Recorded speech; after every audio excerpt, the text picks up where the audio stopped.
simbang gabi. Dalawang araw na loob yung ating activities.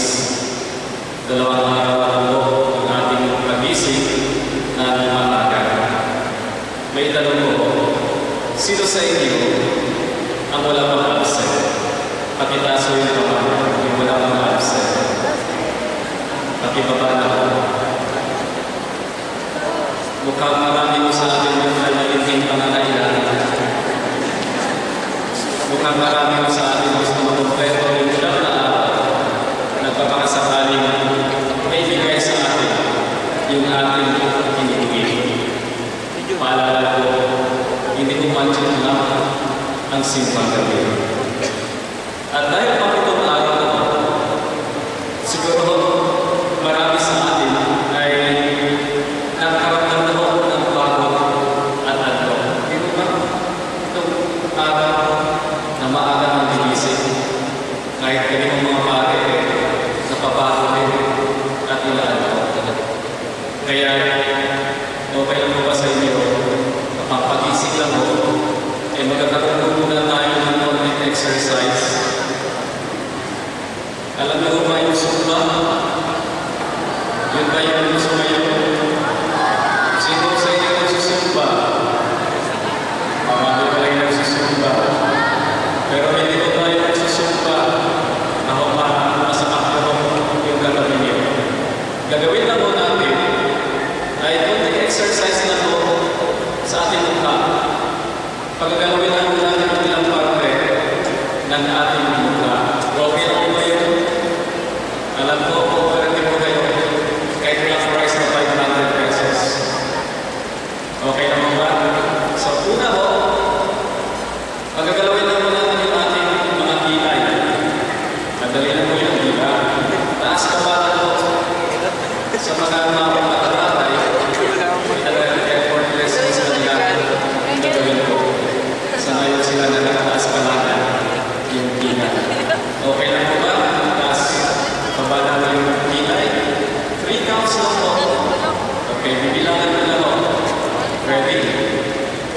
Okay, 1, 2, 3. Ang galing-galing niyo po.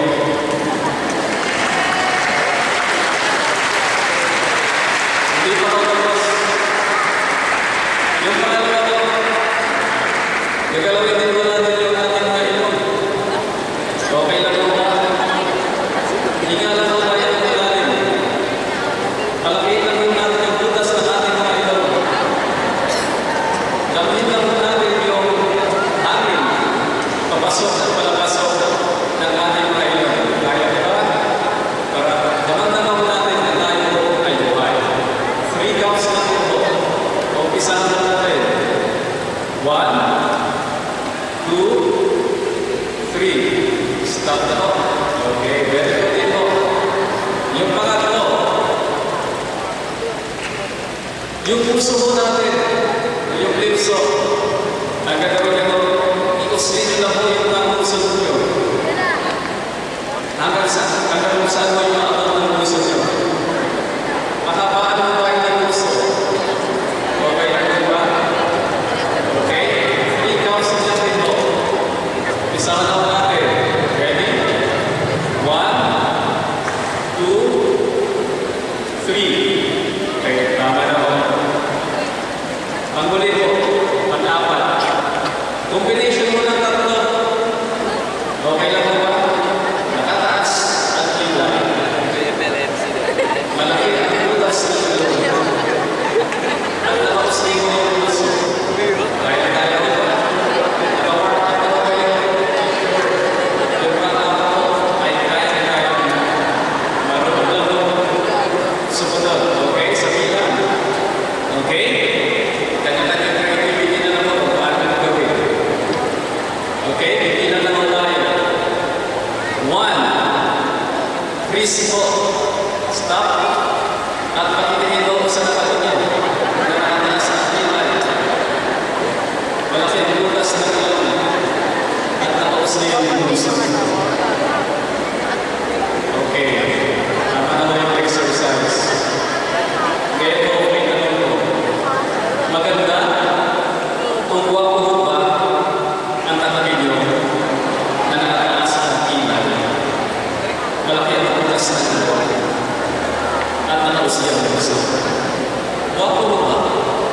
Maganda po ba? O pangit po? O nakakatawa? Masasabi ko, yan po ang mukha ng tao di mapakali at parang gusto na magsipan. O yan po yung tao, may pinagdadaanan, may mabigat na problema, marami po nabibigatan sa buhay, o marami galit sa mundo, dahil sa isang mabigat na kanila, o marami ang tao niya ay malulunod. Yan po yung tao, ramdam ang komplikasyon ng buhay.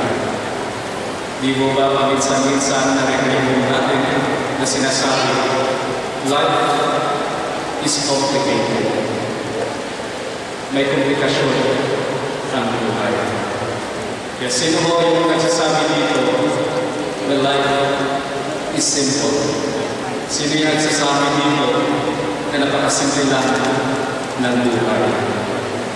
Yung mga tao nagsasabi na simple lang ang buhay, siguro sila ko yung walang ginagawa sa buhay, kundi ang kumain, matulog, at gigising. Sarap ng buhay para sa kanila. Simpleng tao sila, parang tulog lang, na kain, tulog, at gising lang ang ginagawa sa buhay. At paulit-ulit ito yun. Inuulit-ulit lang ang proseso. But life is complicated. Kung meron akong mahalagang bagay na natutunan sa tanang buhay ko, 39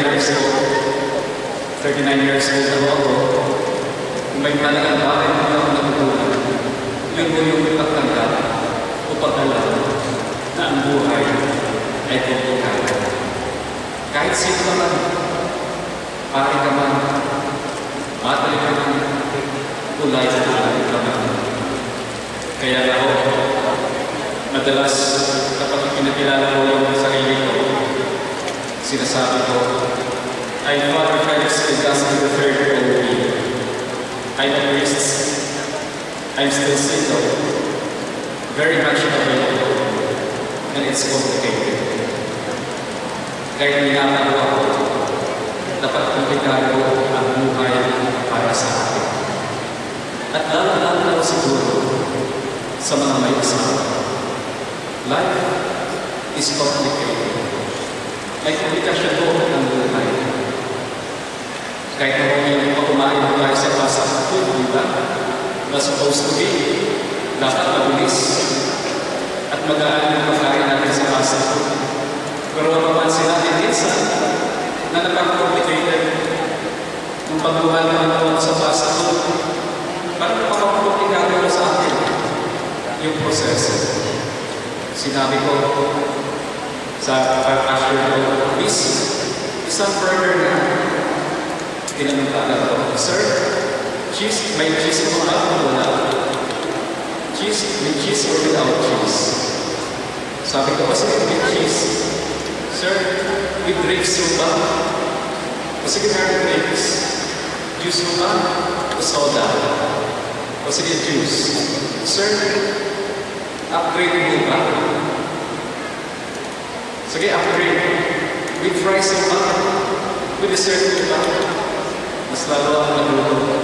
Sabi ko, Miss, wala pang shortcut. Sabi niya, pero sir, pili mo kayo. A, B, C, or D. Ganun ko pala kung kahit sa possible. Napaka-komplikado. Life is complicated. Kahit sino ka, o kahit ano ba, hindi lang ang tao. Kahit sa mga bagay-bagay, mukhang komplikado din. Maliit man o malaki. Mula sa nanotechnology hanggang sa megastructures, hindi mo kaya ng mga bagay-bagay ay napaka-komplikado. It's a complicated world. Kahit yung sound system na natin simbahan, komplikado rin yun. Yung structure ng ating simbahan, complicated. Bakit po? walang lalindi sa gitna. It's complicated. Kahit po yung bilang natin, complicated. Taon-taon po, iba-iba, o bago yung background ng ating bilang. Pero sabi nga, mas mabuti na po yung bilang dito sa Pilipinas. Kompleto po yung characters ng ating bilang. Yung bilang po dito sa Pilipinas, hindi pa ho nilagay, pero yung complete set ng bilang po dito sa Pilipinas ay meron po wise men o mga pantas. Meron din po mga shepherds o mga pastor. At meron din po Holy Family. Nandan po si Jesus, Maria, at Jose. Maswerte ko tayo ngayon sa Pilipinas. Kompleto pa po yung mga characters ng ating Pilipinas. Sabi ko nila sa Amerika po, kung saan yung bansa daw na ito ay masyado na secularistic at materialistic. Complicated. Sa Amerika po, di na raw uso ang wise men. Dahil wala ng wisdom. Pera na.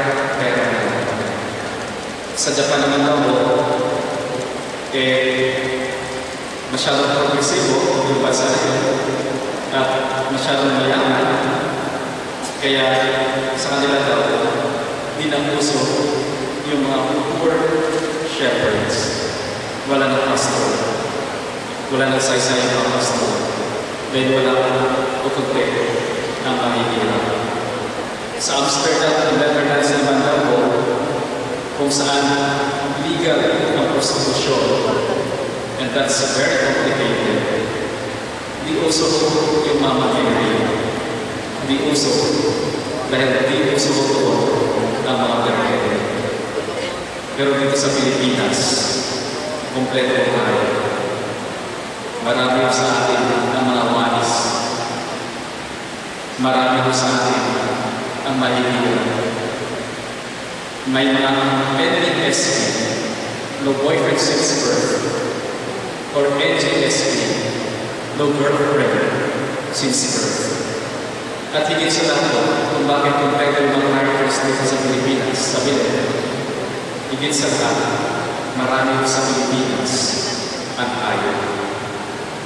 Pakisabi ko sa taong kanan, ayaw ka. At pakisabi ko sa katabi mo sa kaliwa, ayaw ka rin. At mga hayop na yan ang nagpapakomplikado ng buhay namin. Cute na hayop na asa. Cute na hayop na anak. Cute na hayop na boss. At kung ano pang cute na hayop na. It's complicated. At may hirap po ay gusto ang komplikasyon ng buhay. Tila mo may hirap iwaksan ang komplikasyon ng buhay. Ngunit sa kabila ng komplikasyon ng buhay, tayo ay inaanyayahan na maging masaya, maging maligaya. Kagaya ko ng ating nanay na naging komplikado rin po ang buhay para sa ating mga tayanan. Kung tupusin ko, si Maria ay isang simpleng babae na may simpleng plano sa buhay. Ang plano ng ating nanay na ay makasal ko kay Jose, makasal ko kay San Jose, at maging ordinaryong kabiyak ni San Jose. Subalit, nabago ang plano ng ating mga nanay. Naging komplikado din po ang buhay para sa kanya. Dahil sa nakakandang plano ng Diyos para sa kanya na maging ina ng Diyos. At yung plano niya ay kapabago na tinanggap ni Maria.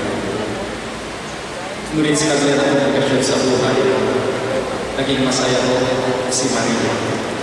Kaya narinig natin sa ating Evangelyo, yung araw ng ating mahal na ina. Ang puso ko'y natutulog, nagagalakan ng ating espiritu. Sa kabilang komplikasyon sa buhay, ang ating mahal na ina ay naging masaya. May dalahan ang buhay ng ating mahal na ina. At may tanong mo natin, bakit po masaya si Maria? Ano ang kanilang ng kanyang kaganahan? Ano kaya kanilang? Mamahaling Diyos kaya? Mga ari-arian kaya? Kapangyarihan kaya? Ang sagot ko diyan, dito. Kung maalala mo, yung sin ng ating Panginoon ay ang pagbisita ni Maria sa kanyang pinsang si Elizabeth. Siguro kaya i-imagine yung pagtatagpo ng dalawang babae, si Maria at si Elizabeth. Pagbisita ni Maria sa kanyang pinsang si Elizabeth. May tanong ko, sa visitation scene, ilang katao o ilang persona meron sa visitation scene?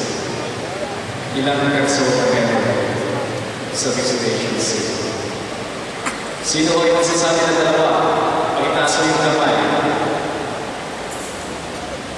Yung mga nasa isip nila yung dalawa, siguro naisip ko, Father, nandyan si Maria at si Elizabeth. Sino naman ay nagsasabi na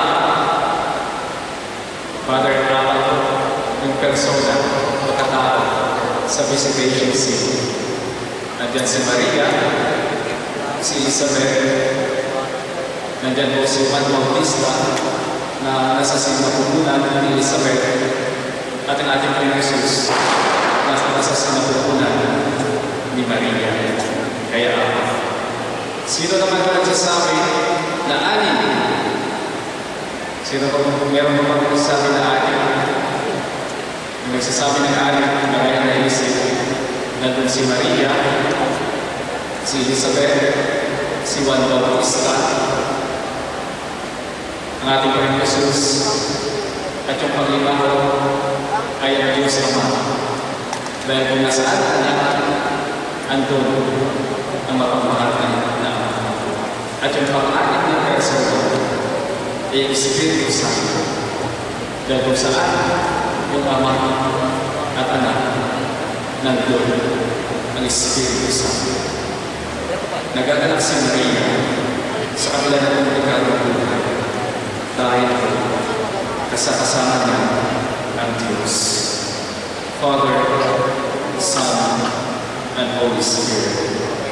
At wala raw siyang ginawa sa buhay, kundi ang sumunod o tumalima sa kagustuhan ng Diyos.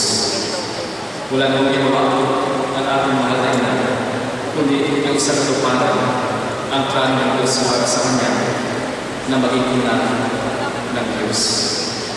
At kapag kasama natin ang Diyos at may pagtalima sa Kanyang kagustuhan at utos na magmahal, tayo ay may galak, may pag-asa, may kapayapaan ng puso at isip. Di mo tayo nagiging tayo dahil kaya gawin ng Diyos ang malaki ng bagay para sa atin. With God, life is bearable. Life is full of joy. Tunay na komplikado ang buhay, pero huwag mo natin isusunod. Kasama natin ang Diyos. Emmanuel, God is with us. Maging masayahan na tayo at maging tapat tayo sa Diyos. At paanyakan ng Diyos natin, maging tapat tayo sa ating responsibilidad. Ang taong masaya ay tapat. Naghirap maging tapat kapag hindi mo tayo masaya. Hindi ba? Sa mag-asawa, tapat mo ba kayo? Ibig sabihin mo ng ano, masaya mo ba kayo sa asawa? Ang taong masaya sa Kanya. Ay, huling exercise ko, okay lang ba kami? Yung huling exercise ko, smile lang po kayo. At pakita niyo yung smile sa katabi mo. Sige na po. Smile mo kayo sa katabi mo. At yan po ang mukha ng taong may pinagbalataya. Yan po ang mukha ng taong may pag-asa. Yan po ang mukha ng taong may pag-asa. Yan po ang mukha na ramdam na kasama ng Diyos. Kagaya po ng ating mahal na ito. Magsitayo tayo para sa panalangin. Bukusan panalangin ng tayo. Mga kapatid, tinutupad ang pangako. Ang pangako niya ang pagbiligtas sa atin. Lumalangin tayo sa Diyos. Sa diwa ng pasasalamat at kagalakan ng bulukan sa puso ni Maria. Sa bawat kaibigan at itong itutuloy, gabayan ng pamilya